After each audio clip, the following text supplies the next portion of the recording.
Hello friends, कैसे हो आप? तो शो किटी का सीज़न 2 आ चुका है। जानते भाई कैसा होगा। सीज़न 1 तो बहुत अच्छा गया था, लोगों ने बहुत प्यार दिया था इस सीरीज़ को। जानते हैं सीज़न 2 में Korean independent school of Seoul में किटी के अस्त व्यस्त और रोमांटिक जीवन को और गहराई से दिखाया गया है। साथ ही एक अधिक व्यक्तिगत यात्रा को भी दर्शाया गया, जिसमें वह अपनी माँ ईव के बारे में जवाब खोजती है। किटी, जिसका प्रेम जीवन पहले सीज़न में कई प्रेमियों के कारण बहुत कॉम्प्लिकेटेड था, अब भावनाओं और रिश्तों के और भी पेचीदा जाल में फंस गई है।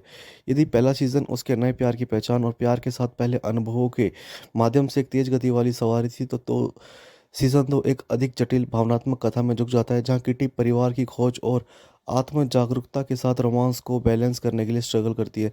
इस सीजन में रोमांटिक उलझने किसी अराजक से कम नहीं है। किटी किस में नए सेमेस्टर में पढ़ाई पर फोकस करने के लिए कसम खाकर प्रवेश करती है, बट लेकिन यह योजना जल्दी बिखर जाती है। वह अभी भी यूरी के लिए अपनी भावनाओं से जूझ रही है, जो अब उसके और उसकी गर्लफ्रेंड जूलियाना के साथ रह रही है।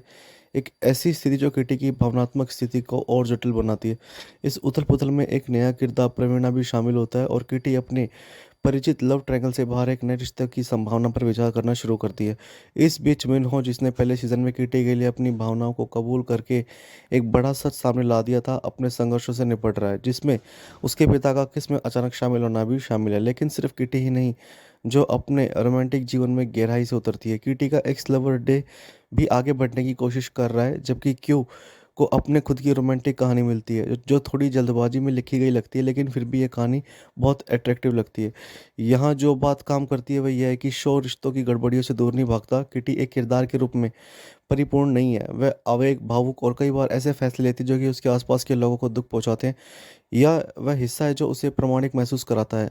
हम उसके विकास को देखते हैं क्योंकि वह अपनी गलतियों को समझना शुरू करती है और उनकी जिम्मेदारी लेती है। यह विशेष रूप से यूरी के साथ उसके रिश्ते में स्पष्ट है, जहाँ किटी की भावनाओं और यूरी के जटिल जीवन में उसकी भूमिका को ईमानदारी के साथ दर्शाया गया है, जिससे रिश्ते की डेवलपमेंट इस सीजन की सबसे मार्मिक पहलुओं में से एक है। बिना फोकस खोए कई कहानियों को एक साथ चलाने की शो की क्षमता इतने सारे परिवर्तनशील भागों के बावजूद मनोरंजक बने रहने की इसकी क्षमता का प्रमाण है। ये जो सीरीज़ है कभी कभी बहुत ज़्यादा ओवर लगती है, बट टीनेज रोमांस की दुनिया में कभी कभी भी बेकार नहीं लगता।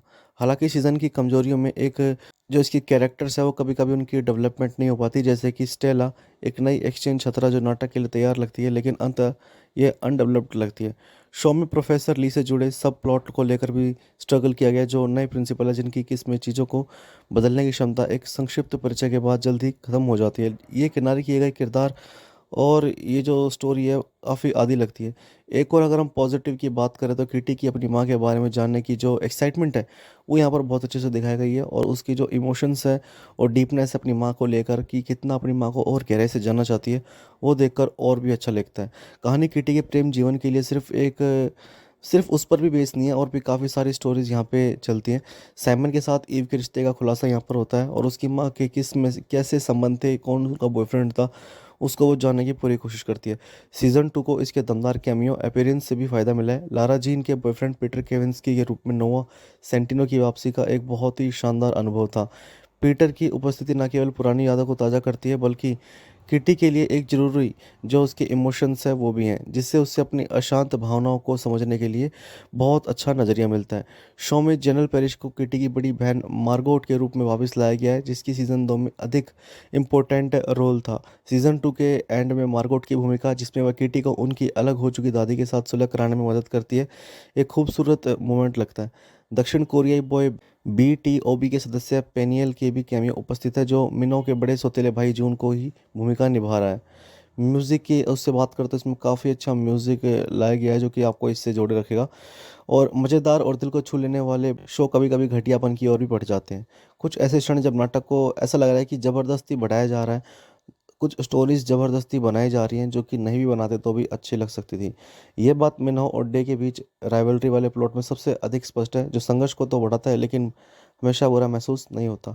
इसके बाद कहानी कई बार स्लो लगती है, विशेष रूप से जो बीच के एपिसोड थे जहाँ कहानी रुक जाती है, और रोमांटिक उलझनों और रहस्यमयी प्री स्टोरीज को जोड़ने की कोशिश करता है।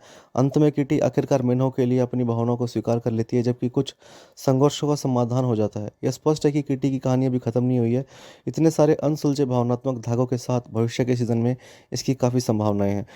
एक्सो किटी सीजन 2 में कई बार उथल पुथल के बावजूद टीनेज रोमांस, सेल्फ डेवलपमेंट और फैमिली ड्रामा का आनंद लिया जा सकता है। हालांकि इसके कुछ न्यू कैरेक्टर्स के साथ लड़खड़ाता है, लेकिन यह दिल हास्य, नाटक और सफलतापूर्वक संतुलित करता है। यह सीज़न कई बार मज़ेदार बना रहता है, ठीक वैसे ही जैसे कि सबसे अच्छे टीनेज शो होते हैं। हालांकि ये अपने दिल की बात खुलकर कहता है, इसमें एक पॉजिटिव वाइब है जो कि आपको अपनी ओर खींचती है। तो भाई ये सीरीज़ काफ़ी अच्छी है, आप अपनी फैमिली के साथ देख सकते हो। इसकी अगर रेटिंग्स की बात करें तो इसको हम 7.5 की रेटिंग देंगे। अगर आई हो वीडियो पसंद कर देना, लाइक शेयर सब्सक्राइब। मिलते हैं नेक्स्ट वीडियो में।